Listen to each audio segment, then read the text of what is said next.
아바마마, 어찌 아들의 배피를 탐하시어 천륜을 저버리시옵니까? 전하, 아직 혼례를 치르지 않았으니 며느리가 아니라 그저 진나라에서 온 어여쁜 여인일 뿐입니다. 눈 딱 감고 후궁으로 들이시지요. 자신의 권력과 욕정을 위해 아들의 여인마저 빼앗은 짐승 같은 군주. 그러나 이 끔찍한 탐욕은 훗날 자신의 무덤이 파헤쳐지고 시신이 300번이나 쇠채찍에 맞아 찢겨나가는 참혹한 결말로 돌아오고 맙니다. 과연 권력의 눈이 먼 시아버지와 혓바닥으로 나라를 망친 간신은 어떤 최후를 맞이하게 된 것일까요? 본격적인 이야기 시작 전 구독과 좋아요 한 번씩 부탁드립니다. 눈앞의 헛된 욕심보다 가족의 도리를 지키며 묵묵히 살아가시는 우리 시청자분들의 가정에 늘 하늘의 평안과 복이 가득하시길 기원하겠습니다. 어디서 듣고 계신지 따뜻한 댓글도 남겨주시면 큰 힘이 됩니다. 자, 그럼 오늘도 감동적인 옛날 이야기 지금 바로 시작합니다. 때는 춘추시대, 천하의 패권을 다투며 수많은 영웅오걸이 명멸하던 초나라의 화려한 궁궐 깊은 곳이었습니다. 한때 중원을 호령했던 초나라였으나 세월이 흘러 평왕이 다스리던 이 시기에는 겉으로 보이는 화려함 속에 썩어 들어가는 권력의 부패가 진동하고 있었습니다. 99칸의 거대한 전각들은 금박과 붉은 칠로 빛났지만 그 안에서 백성들의 고열을 짜내는 탐관오리들의 웃음소리는 끊이지 않았습니다. 하지만 이 혼탁한 궁궐 안에서도 한 줄기 맑은 빛 같은 존재가 있었으니 바로 초나라의 후계자 태자건이었습니다. 태자건은 훤칠한 체격에 눈썹은 먹으로 그린 듯 진하고 눈동자는 가을 하늘처럼 맑았습니다. 그는 매일 아침 일찍 일어나 부왕에게 문안 인사를 올리고 밤늦도록 서책을 읽으며 백성을 다스릴 도리를 익혔습니다. 아, 흉년으로 굶주리는 백성들이 이토록 많은데 궁궐의 창고에는 썩어가는 곡식이 산더미라니? 내 반드시 왕위에 오르면 이 썩어 빠진 패단을 모두 끊어내리라. 태자건은 늘 가슴속에 뜨거운 애민 정신을 품고 있었습니다. 하지만 그의 곁에는 빛을 시기하는 짙은 그림자, 간신 비무기가 독사처럼 따리를 틀고 태자의 일거수일투족을 감시하며 자신의 권력을 키울 기회만을 엿보고 있었습니다. 어느 맑은 봄날 태자건의 스승이자 초나라 제1의 충신인 태부 오사가 태자와 함께 후원을 거닐고 있었습니다. 바람에 흩날리는 벚꽃잎을 바라보며 오사가 깊은 한숨을 내쉬며 입을 열었습니다. 저하, 꽃이 아무리 화려하게 피어난들 그 뿌리가 썩어 있으면 결국 작은 비바람에도 꺾이고 마는 법이옵니다. 스승님, 어찌 그리 무거운 말씀을 하십니까? 사람의 욕심은 소금물과 같아서 마시면 마실수록 목이 타들어가는 법이옵니다. 눈앞의 욕망을 이기지 못하고 순리를 거스르는 자는 당장은 모든 것을 가진 듯 보이나 결국 그 탐욕의 불길에 제 발등이 타들어가 스스로 파멸하게 될 것입니다. 저하께서는 부디 저 헛된 욕망을 멀리하시고 묵묵히 도리를 지키는 군자가 되시옵소서. 스승님의 가르침, 뼛속 깊이 새기겠사옵니다. 태자건은 고개를 끄덕였으나 오사의 이 뼈있는 경고가 훗날 자신의 운명과 초나라 전체를 피바다로 만들 끔찍한 예언이 될 줄은 꿈에도 알지 못했습니다. 저 멀리 기둥 뒤에서 이 대화를 엿듣던 비무기의 입가에는 비릿하고 섬뜩한 미소가 번지고 있었습니다. 당시 초나라는 동쪽의 신흥 강국인 오나라와 월나라의 끊임없는 침략으로 바람 앞에 등불 같은 처지였습니다. 국경은 하루가 멀다고 불타올랐고 늙고 유약한 평왕은 매일 밤 악몽에 시달리며 두려움에 떨었습니다. 이를 어찌하면 좋단 말이냐. 군사는 부족하고 적들의 칼날은 턱 밑까지 다가왔거늘. 이 절체절명의 위기를 타개하기 위해 초나라 조정은 서쪽의 거대한 강대국인 진나라와 정략 결혼을 맺기로 합의합니다. 진나라의 공주 맹령을 태자건의 정실 부인으로 맞이하여 두 나라가 굳건한 동맹을 맺는 것이 유일한 살 길이었습니다. 이 소식을 들은 태자건은 나라를 위해 자신의 개인적인 감정은 모두 접어둔 채 묵묵히 혼례를 준비했습니다. 내가 희생하여 백성들의 피눈물을 닦아줄 수 있다면 10번 100번이라도 이 혼례를 치를 것이다. 그러나 이 중대한 국가적 대사를 망쳐버릴 악마의 속삭임은 엉뚱한 곳에서 시작되고 있었습니다. 태자를 보좌하는 소부의 직책을 맡고 있던 비무기는 태자의 최측근인 충신 오사에게 밀려 늘 권력의 변두리에서 겉돌고 있었습니다. 빌어먹을 오사 늙으니 언제까지 내 앞길을 막을 셈이냐. 태자가 왕위에 오르면 내 목숨은 파리 목숨이 될 것이 뻔하다. 어찌해야 이 판을 뒤집고 1인지하 만인지상의 자리에 오를 수 있단 말인가. 비무기는 매일 밤 뜬 눈으로 밤을 지새우며 반전의 기회를 노렸습니다. 탐욕과 열등감으로 똘똘 뭉친 이 간신의 머릿속에서는 인간의 탈을 쓰고는 차마 상상조차 할 수 없는 잔혹하고 비열한 모략이 꿈틀거리기 시작했습니다. 마침내 진나라 공주 맹령을 데려올 사신으로 비무기가 발탁되었습니다. 거대한 행렬을 이끌고 진나라에 도착한 비무기는 공주의 얼굴을 확인하는 순간 그 자리에서 벼락을 맞은 듯 멈춰 서고 말았습니다. 세상에 이런 절세가인이 있단 말인가. 맹령 공주의 미모는 그야말로 경국지색이었습니다. 백옥 같은 피부에 앵두 같은 입술, 별빛을 머금은 듯한 신비로운 눈동자는 사람의 혼을 쏙 빼놓기에 충분했습니다. 그 순간 비무기의 머릿속에 악마의 섬광이 번뜩였습니다. 이 여인이다. 이 여인이라면 늙고 호색한 평왕의 얼빠진 정신을 완전히 지배할 수 있다. 태자에게 이 여인을 넘겨주는 것은 돼지목에 진주 목걸이를 거는 격이다. 내가 이 여인을 평왕의 품에 안겨준다면 나는 단숨에 권력의 정점에 설 수 있다. 비무기는 일정을 무리하게 앞당겨 초나라로 수레를 몰았습니다. 태자에게 소식을 전하기도 전에 그는 한밤중 몰래 평왕의 은밀한 침소로 숨어들었습니다. 이것이 바로 초나라를 파멸의 구렁텅이로 몰아넣은 돌이킬 수 없는 결정적 사건의 시작이었습니다. 어둠이 짙게 깔린 평왕의 침소. 비무기는 바닥에 납작 엎드려 달콤한 독약을 뿜어내기 시작했습니다. 전하, 신 비무기, 목숨을 걸고 아뢰옵니다. 진나라 공주 맹령의 자태는 감히 인간의 것이라 할 수 없을 만큼 눈이 부십니다. 하늘에서 내려온 선녀가 따로 없사옵니다. 오호라, 내 며느리가 될 아이가 그토록 아름답단 말이냐? 참으로 다행스러운 일이로다. 평왕이 허허 웃자 비무기는 고개를 쳐들며 눈을 번뜩였습니다.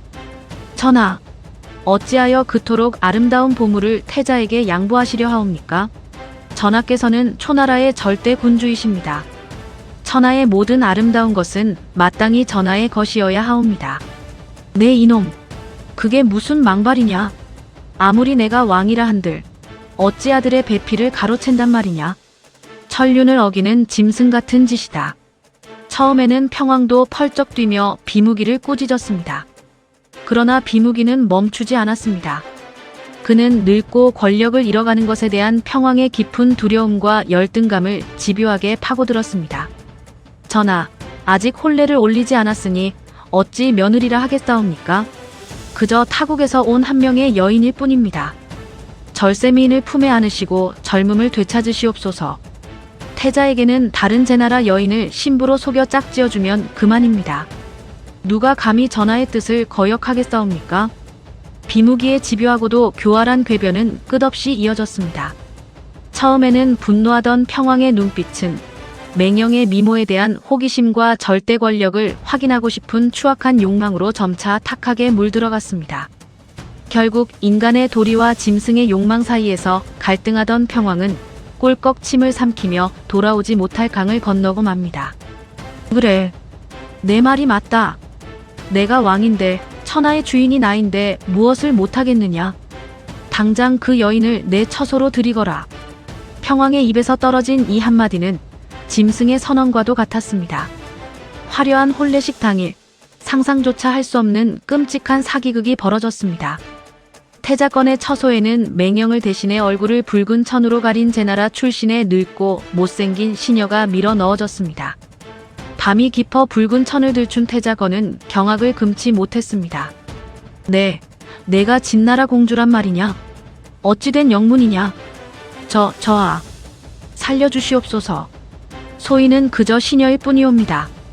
같은 시각, 낯선 타국에서 시아버지가 될 사람의 침소에 갇혀 공포에 질린 맹령 공주는 늙은 평왕의 탐욕스러운 눈빛 앞에서 짐승처럼 겁에 질려 눈물만 흘리고 있었습니다. 아버지가 아들의 여인을 강탈하는 끔찍한 폐륜이 벌어진 그 밤, 초나라의 하늘에는 천둥 번개가 치며 핏빛 비가 내리는 듯 했습니다. 태자건의 순수했던 세상은 완전히 무너져 내렸고 잔혹한 피해 역사가 시작되는 새로운 세계로 강제 진입하게 되었습니다. 아, 이 얼마나 기가 차고 서러운 노릇입니까? 나라를 구하러 온 공주는 시아버지의 놀이개가 되고 나라를 위해 희생한 태자는 천하의 비웃음거리가 되다니 하늘이 정녕 두 눈을 감으신 것입니까? 자신을 철저히 기만하고 배신한 아버지를 향해 태자건은 피눈물을 흘렸습니다. 칼을 뽑아들고 당장이라도 반란을 일으키고 싶었지만 그의 선량한 본성과 도리가 그의 발목을 잡았습니다. 아니다. 내가 아버지를 친다면 이 나라는 내전에 휩싸이고 무고한 백성들만 피를 흘리게 될 것이다. 나는 태자로서의 본분을 다할 뿐이다. 태자건은 끓어오르는 원망의 독을 삼키며 묵묵히 동쪽 국경을 지키는 일에 매진했습니다.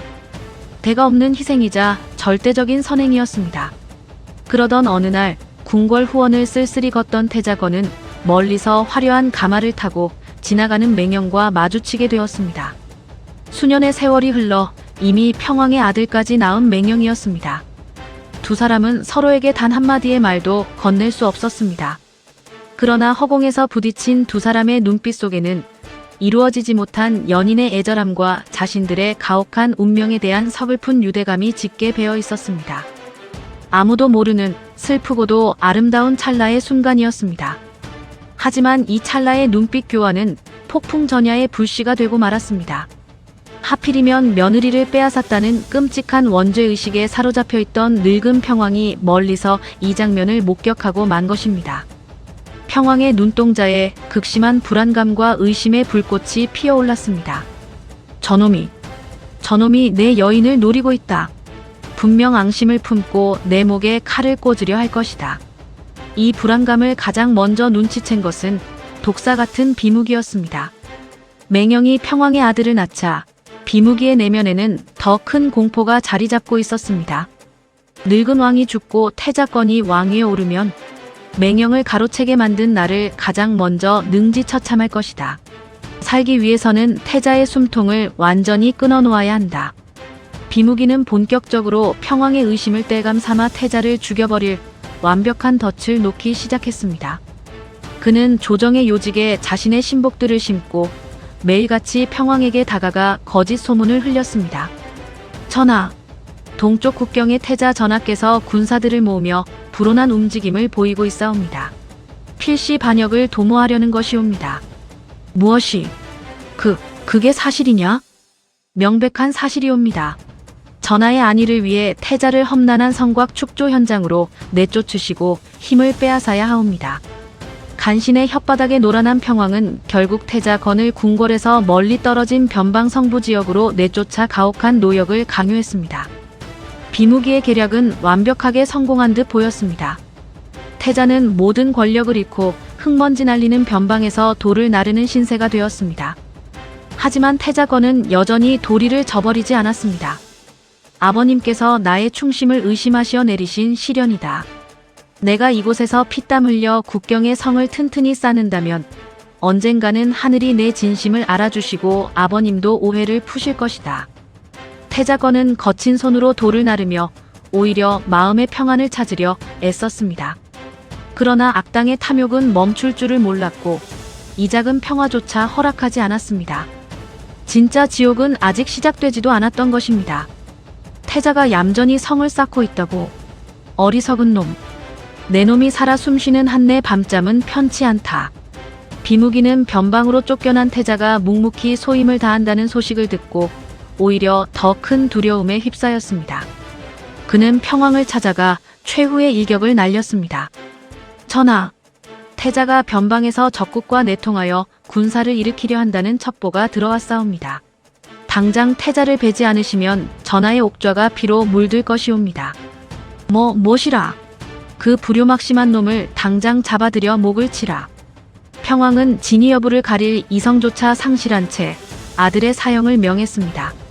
태자를 체포하기 위한 군사들이 흙먼지를 일으키며 변방으로 들이닥쳤습니다. 가까스로 암살의 위협을 전해 들은 태자건은 하늘을 우러러 절규했습니다. 아버지가 결국 아들의 피를 보려 하시는구나. 천하의 짐승만도 못한 이가 어찌한 나라의 국왕이란 말인가.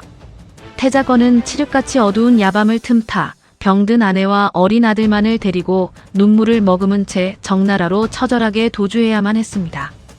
도저히 빠져나갈 수 없는 완벽한 사면초가의 위기 속에서 착하고 훌륭했던 태자는 권력을 잃고 야생을 떠도는 한 마리 비참한 짐승으로 전락하고 말았습니다. 하지만 비무기의 악행은 여기서 끝이 아니었습니다. 태자를 놓친 비무기는 분노에 차올라 태자의 세력을 완전히 뿌리 뽑고자 끔찍한 만행을 저지릅니다. 태자의 스승인 오사일가를 모두 잡아들여라. 그놈들이 살아있는 한 후화는 계속된다. 평소 바른 말을 하며 비무기를 비판하던 충신 오사와 그의 장남 오상이 억울하게 관아로 끌려갔습니다. 비무기는 늙은 오사를 피투성이가 되도록 고문했습니다. 이 더러운 간신배놈아, 내 놈의 탐욕이 기어이 나라를 망치는구나. 하늘이 내 놈을 용서치 않을 것이다. 오사의 쩌렁쩌렁한 호통에도 비무기는 비릿한 웃음만 흘리며 형집행을 명했습니다. 차라리 내 목을 치고 아버지는 살려주시오.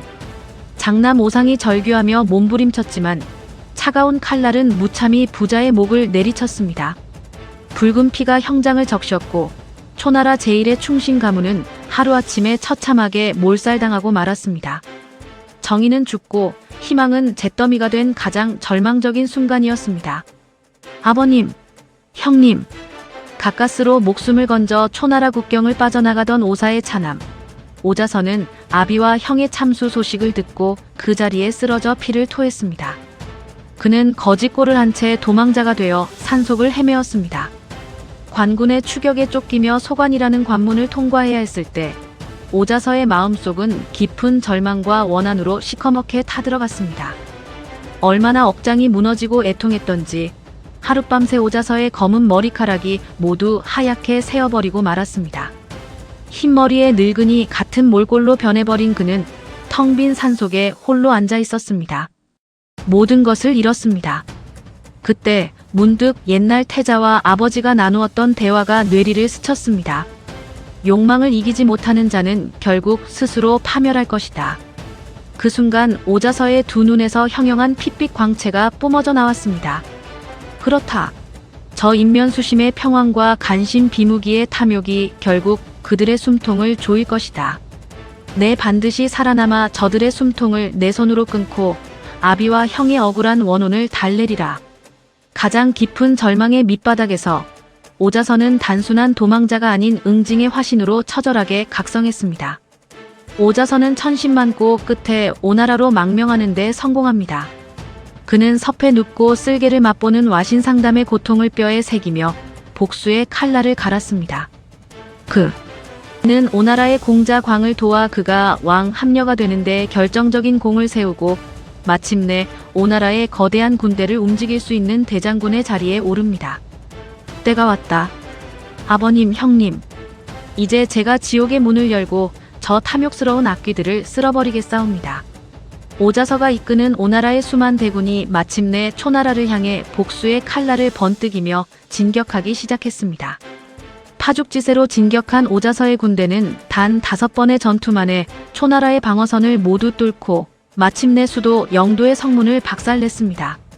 초나라 궁궐은 불길에 휩싸였고 백성들은 공포에 떨었습니다. 궁궐에 진입한 오자선은 눈에 불을 켜고 원수 평왕을 찾았습니다. 그러나 하늘도 참으로 얄궂게 평왕은 이미 몇 년 전 병에 걸려 죽어 흙이 되어 있었습니다. 아니 된다. 내 손으로 그 더러운 목숨을 끊어내기 전에는 절대 용서할 수 없다. 복수심에 이성을 잃은 오자선은 군사들을 이끌고 평왕의 거대한 무덤을 파헤쳤습니다. 무덤을 열어라. 그 짐승의 시신을 대낮의 광장으로 끌어내라. 수많은 백성들과 군졸들이 지켜보는 가운데 썩어가는 평왕의 시신이 백일하에 드러났습니다. 오자선은 굵은 쇠채찍을 집어들고 짐승 같은 포효를 내지르며 평왕의 시신을 내리치기 시작했습니다. 철석. 며느리를 탐한 천륜을 저버린 죄. 철석. 죄 없는 아들을 내쫓은 죄. 철석. 내 아비와 형을 억울하게 도륙한 죄. 오자선은 핏발선 눈으로 무려 300번이나 채찍을 내리쳤습니다. 며느리마저 탐하며 절대 권력을 호령하던 평왕의 육신은 백성들 앞에서 갈기갈기 찢겨나가 흉측한 핏덩이가 되고 말았습니다. 굴묘 편시. 역사상 유래를 찾기 힘든 가장 처절하고도 끔찍한 응징이었습니다. 그렇다면 혓바닥으로 나라를 망친 간신 비무기는 어찌 되었을까요? 평왕이 죽고 난 후 비무기의 악행을 견디다 못한 초나라 백성들의 분노는 이미 하늘을 찌르고 있었습니다. 민심의 폭동을 두려워한 초나라의 권력자 낭화는 결국 자신들의 목숨을 부지하기 위해 비무기를 희생양으로 삼았습니다. 저 더러운 간신배를 당장 길거리로 끌어내라. 비무기는 포승줄에 묶인 채 발버둥치며 형장으로 끌려갔습니다. 이보시오. 내가 초나라의 1등 공신이거늘 어찌 나에게 이럴 수 있소. 그러나 돌아온 것은 성난 백성들의 돌팔매질과 비웃음뿐이었습니다. 군중들 앞에 벌거벗겨진 채 무릎 꿇린 비무기. 남의 목숨을 파리 목숨처럼 여기며 권력을 탐하던 그의 목 위로 날카로운 망나니의 칼날이 번쩍였습니다. 하늘 무서운 줄 모르고 날뛰더니 기어이 제 무덤을 파고 온 가문이 멸족당하는 끔찍한 최후를 맞이하고 만 것입니다. 세월이 흘렀습니다. 한때 금박과 붉은 칠로 찬란하게 빛났던 초나라의 궁궐은 오자서의 복수로 인해 시커먼 잿더미로 변해버렸습니다. 며느리를 탐하고 권력을 탐하며 천년만년 부귀영화를 누릴 줄 알았던 평왕과 비무기의 흔적은 그 어디에도 남지 않았습니다. 오직 불에 탄 뼈대만이 남아 끝없는 인간의 탐욕이 얼마나 허망하고 끔찍한 결말을 가져오는지를 바람 소리와 함께 묵묵히 증언하고 있을 뿐이었습니다.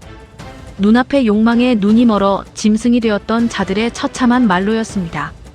인과응보요, 사필귀정이라 했습니다. 명심보감에 이르기를 선한 일은 작다 해도 칭찬하고 악한 일은 작다 해도 하지 말라 하였습니다. 찰나의 욕정을 이기지 못해 천륜을 저버린 군주와 제 한 몸 권력을 쥐겠다고 나라를 팔아먹은 간신의 비참한 말로가 바로 이와 같지 않겠습니까? 사람의 욕심은 소금물과 같아서 마시면 마실수록 목이 타들어가 결국 그 갈증에 스스로 목숨을 잃고 마는 법입니다. 예나 지금이나 눈앞의 이익을 좇느라 나를 믿어주는 소중한 가족이나 인연들에게 상처를 주는 어리석은 모습은 변하지 않는 듯합니다. 오늘 하루 우리는 혹시 작은 욕망 때문에 곁에 있는 소중한 것들을 잃어가고 있지는 않은지 한 번쯤 돌아보는 것은 어떨까요? 영상을 끄기 전 사랑하는 가족과 지인들에게 따뜻한 안부 전화 한 통 먼저 걸어 마음을 전해보는 것도 좋을 것 같습니다. 오늘의 긴 이야기가 고우님들의 마음 깊은 곳에 작은 울림과 위로가 되셨기를 진심으로 바랍니다. 다음 영상을 빠르게 만나보시려면 좋아요와 구독을 눌러주세요. 지금 화면에 나오는 더 재미있는 영상들도 함께 해주세요. 머무시는 모든 자리에 기적 같은 행운과 평안만 가득하시기를 기원하겠습니다. 그럼 모두 행복한 하루 보내세요. 감사합니다.